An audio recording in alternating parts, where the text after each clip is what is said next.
Well, we'll get started. It's 7:20 now. So I figured I could use this time to answer big questions that people had. You know, if you want me to go over causes of something, effects of something, who liked something, who didn't like something. You know, I guess from your perspective, what is the most important thing that we should talk about right now? What's something that you're most confused about? That's kind of the stuff that I feel like we should talk about today. So are there any big topics that, you know, I can kind of talk through like I've done before? Anything you feel not confident in or that you want me to talk about? Either people in the room or on Zoom? When did World War II start? For the United States or everybody else? For the United States, it's in 1941 Okay, just checking for my mental. with Pearl Harbor. Can you talk about like post-Civil War, like right after? Sure. Okay, We kind of- so Civil War ends in 1865.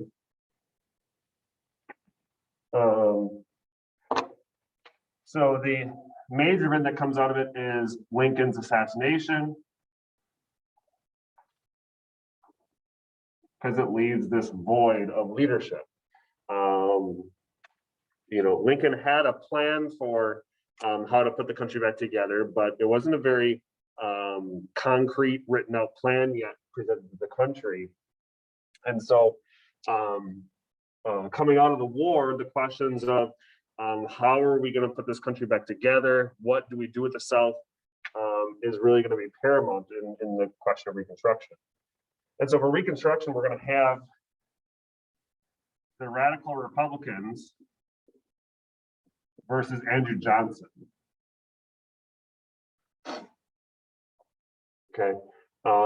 Radical Republicans want to help African American freedmen. They want to punish the South.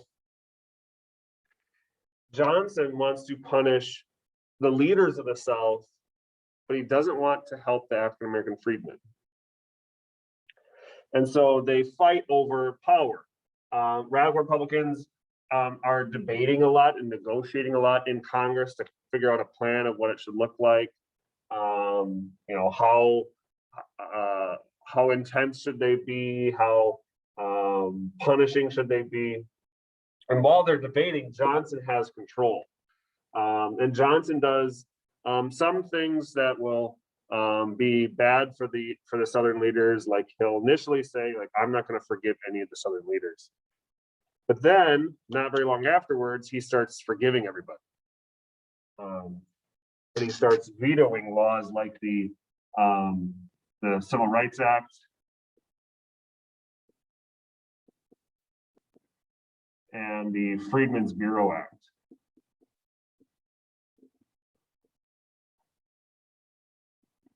So he vetoes those laws because he doesn't like the states being told what to do as far as civil rights or government action in helping citizens. But the radical Republicans do override that veto, and so the laws are passed anyway. These laws are in reference to or in response to freedmen transitioning into society, especially when in the South we have things like black codes that are being passed in many states and cities. Remember, black codes are basically laws that are made to keep African American freedmen on the bottom of society. So it did things like it said freedmen could not leave the plantation they live and work at unless they have a written pass, or that the owner of a plantation is allowed to whip the workers at the plantation, which this all sounds like slavery, and that's the whole point. They basically keep the system of slavery, but without calling it slavery. Okay, that's black codes. And so the debate rages on what should happen. Johnson's getting in the way of Reconstruction, and eventually the Radical Republicans decide to impeach Johnson. Remember, the word impeach means to investigate. So he is investigated to see if he broke some crimes, some technicalities.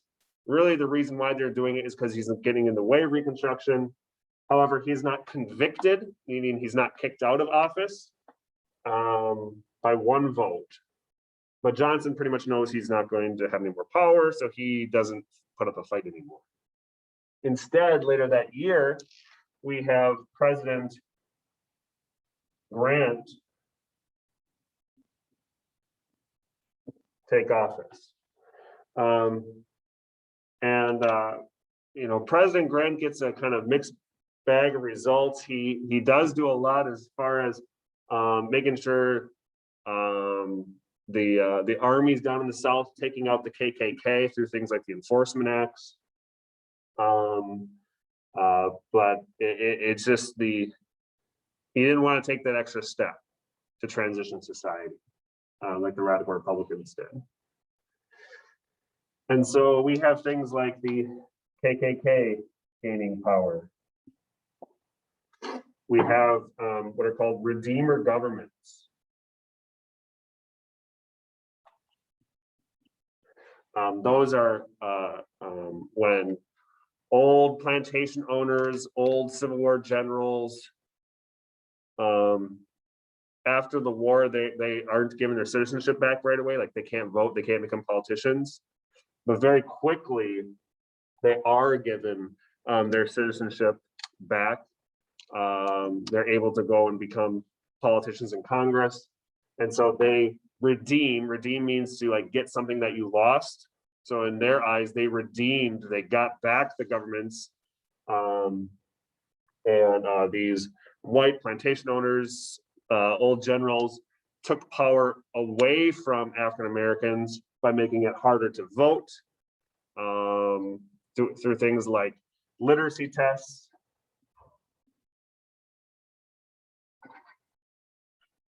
And poll taxes. Okay, literacy test is basically just a test that was designed to make you fail. If you failed it, you couldn't vote. And a poll tax is you had to pay money to vote. Remember, most freedmen do not have a lot of money or disposable income that they can just go and spend on voting, especially when they're in a system of sharecropping, where you end up owing the landowner more money than you started with at the beginning of the year.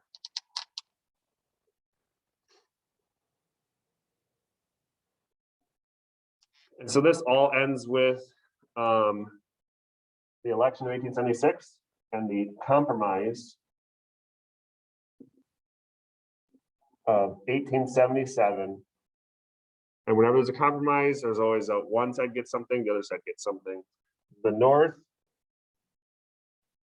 gets President Hayes, and the South gets end of Reconstruction. Okay, the Army is taken out of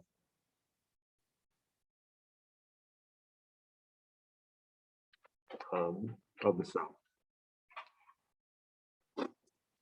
Okay. Any questions about Reconstruction? Was any of the Industrial Revolution stuff going on? During this time? Yeah. It was like the start of the Industrial Revolution. Really, the Industrial Revolution is going to be birthed from the Civil War, because during the Civil War, all these factories are making guns and ammunition and supplies for the war. And then the war is over, and all these factories are like, okay, what are we gonna make now? And they start producing and making stuff through the Industrial Revolution and getting new ways to grow or build things, electrifying machines and stuff like that. Antebellum is before the war.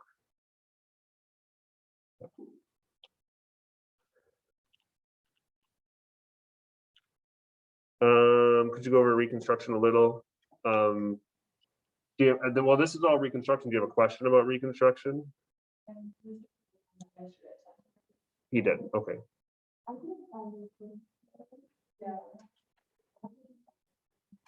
Yeah, okay.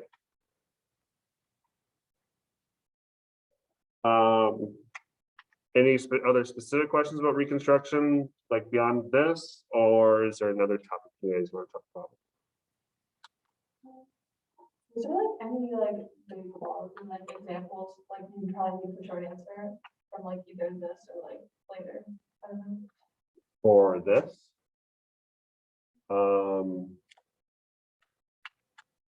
I mean, I guess one that I forgot to write up here is like 13th Amendment.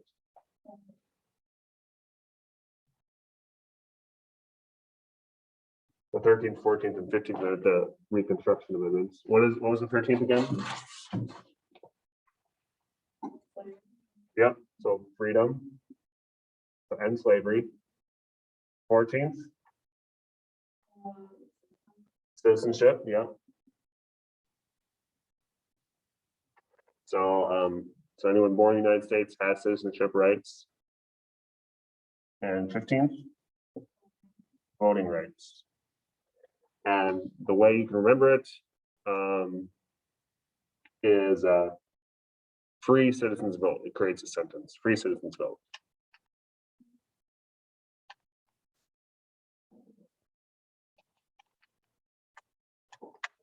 Okay.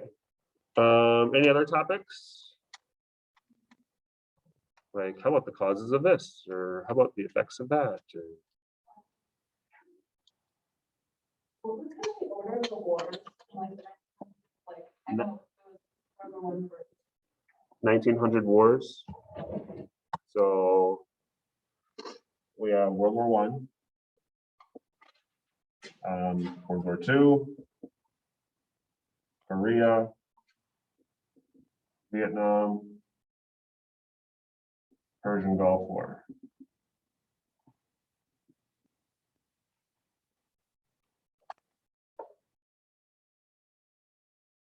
And was Cold War kind of during the last year? Oh, yeah.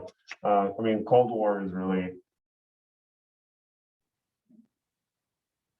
right here.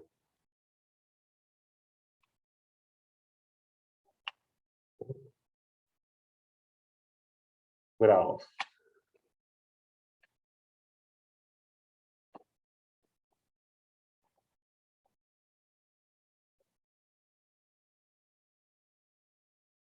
Is there anything in 1900s you guys want to talk about?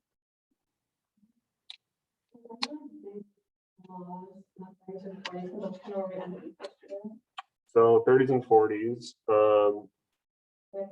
Well, I mean, the biggest law is, if that's what you're looking for, is like the New Deal programs.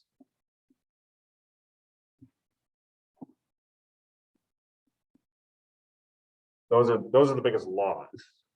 You know, you have things like the CCC, TVA. Those are all laws that are created by Congress. So, do you want to talk about the New Deal, or is it helpful, or we can talk about something else? Is it easier if I just talk about stuff and you just don't have to just you don't have to decide? Okay, let's do a little bit of the New Deal. Okay, so stock market crashes, and we have President Hoover, right? And Hoover believed in rugged individualism.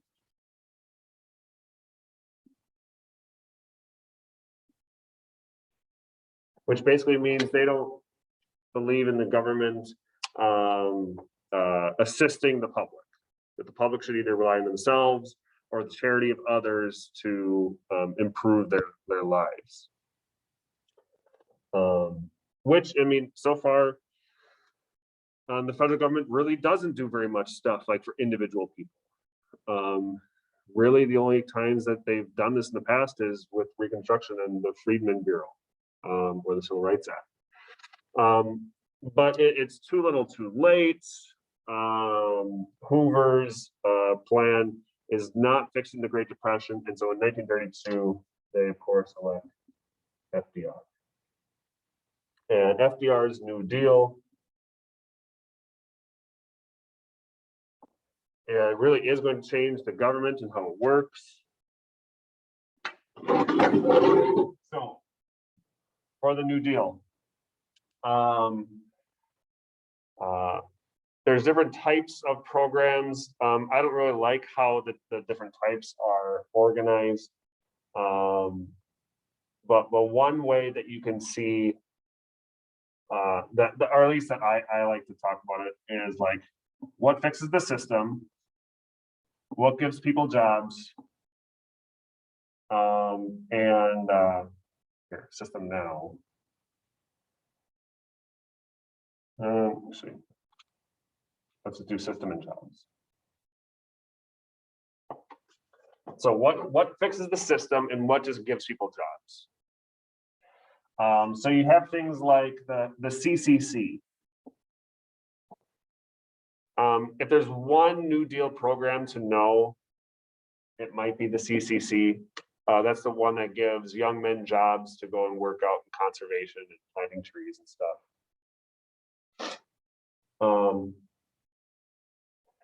For things like that changes the system, that could be things like the FDIC that protects your money in a bank and insures your money in a bank, or the Social Security that gives retirees a pension, some like retirement money. Other job programs are things like the TVA, the WPA. And TVA was the dams in Tennessee. WPA was Works Progress, so they did a lot of building, but also stuff like they paid authors and artists and photographers. Other systems, the SEC. I'd put the AAA over here. Even though they're not giving people jobs, they're paying farmers not to farm.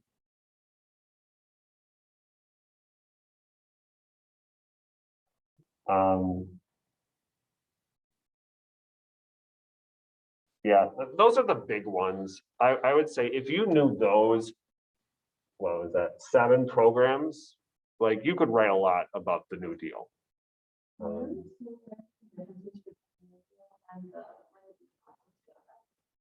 The Great Society. Yeah, so well, one similarity or difference, one similarity is that it's a big government program where the government is providing a lot for people. They do things like they give job training to people. They give money out to those in poverty. They did that in both programs. Some of the differences, though, in the Great Society, they're more focused on programs that give people jobs. And I feel like there's less systemic change, at least long-lasting system changes. There'll be stuff like Project Head Start, where preschool kids in the Great Society can go to preschool for free. But I don't think we see as many long-lasting systemic changes with the Great Society. And a big part of that is with the Great Society, the Vietnam War really put a kibosh on the Great Society because all that money was taken away from the Great Society and put towards the Vietnam War. Whereas New Deal, it was going on for so long, and then World War II happens, and by that time, the war actually helps the purpose of the New Deal, right? The New Deal's purpose is to get America out of the Great Depression. And World War II does that like really well because we don't, have unemployment anymore because we need people to build planes and stuff. Whereas the Vietnam War, like that doesn't solve the problems of the Great Society is trying to fix. In fact, it makes it worse. So I think that's why the New Deal is often remembered more than the Great Society.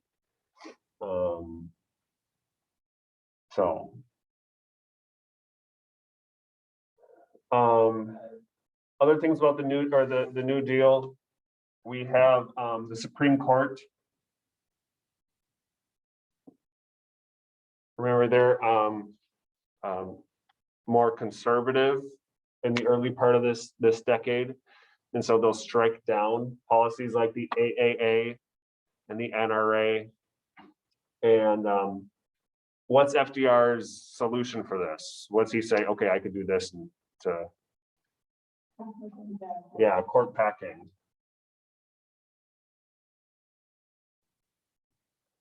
Court packing. So he's like, okay, I'm just going to add like 5 more judges to the Supreme Court so they'll do what I want. That's not illegal. It's not against the rules, but no other president's ever done that for the purpose of getting the Supreme Court to decide how I want them to decide. So that was not well received, and he lost a lot of support in Congress. So really, after court packing, he really didn't get very many other programs added to it.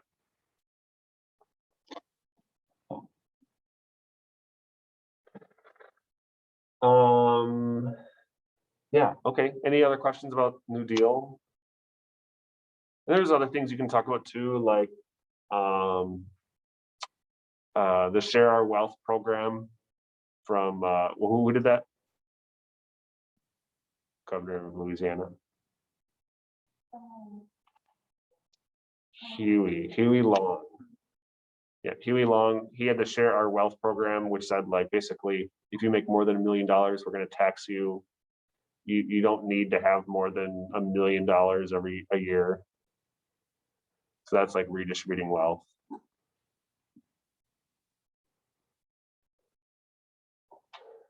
Okay. Other time periods. That was Truman.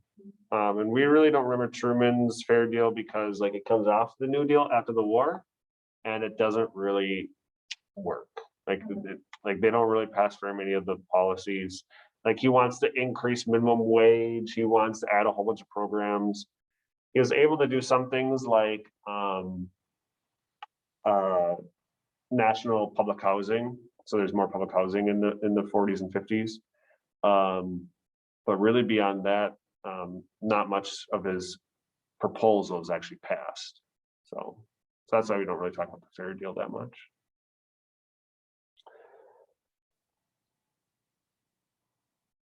Okay, other questions?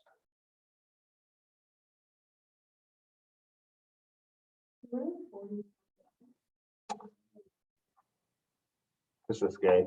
So FDR and then Truman, but FDR is the big one. Yep. So, well, he died. So FDR was 32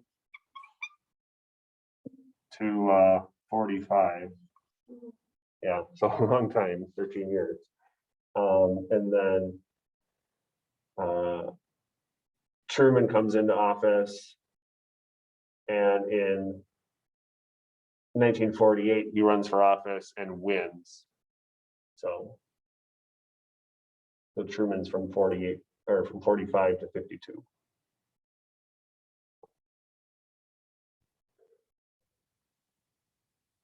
Okay. Other questions or topics you want to talk about? Or even, oh, go ahead. What's like the most recent history? Yeah, so the time period 1980 to the present can technically be tested on. They don't usually add that much on the test to that time period. I think it's like 5% of the test is on that. So we don't spend very much time in class talking about it just because they don't spend very much time on the testing you on it. You know, usually if they ask questions about that, they stick to things like Ronald Reagan's policies and maybe Clinton's policies. I can't remember very many, if at all, if any, questions after like 2000. Like, they're not gonna ask a question about Obama or Trump. I mean, maybe they will, but I'd be very surprised if they do. They've never done it before. They've never gone that far.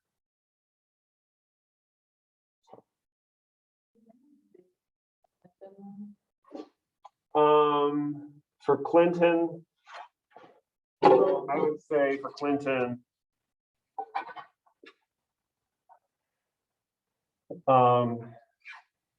so Clinton also kind of agreed with making government smaller in some ways. Like, he wanted to change up the welfare system. There was a lot of public sentiment at that time, like, okay, let's get people off welfare. Let's stop government programs. And Clinton kind of followed through with that in the beginning. I would maybe talk. You might be able to talk about one thing that kind of goes contradiction to that is healthcare proposals. And expanding healthcare coverage. And that was actually led by his wife, Hillary. And then in response to Clinton, Republicans wanting to regain power in Washington created the Contract with America.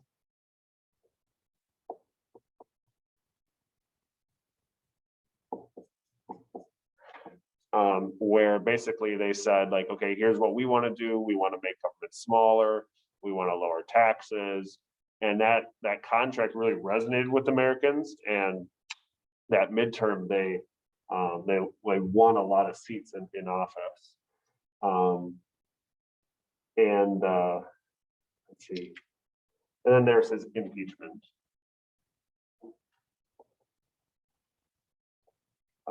For perjury, for lying about the Monica Lewinsky case.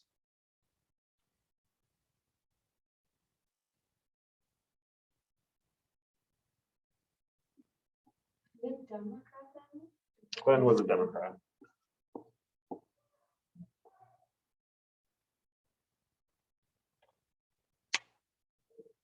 And then was Reagan Republican? Yep, Reagan was Republican, so we can talk about him too.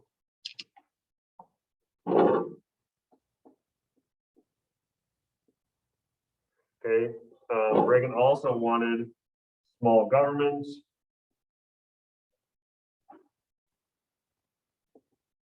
So taxes to go down.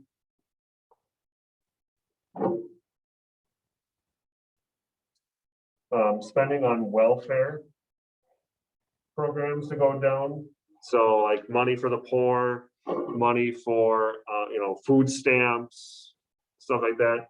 He wanted to spend less money on that. And more money on the military.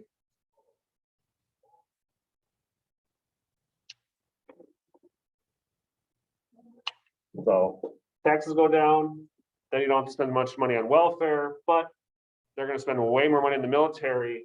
So under Reagan, this leads the debt to increase more than any other president before him.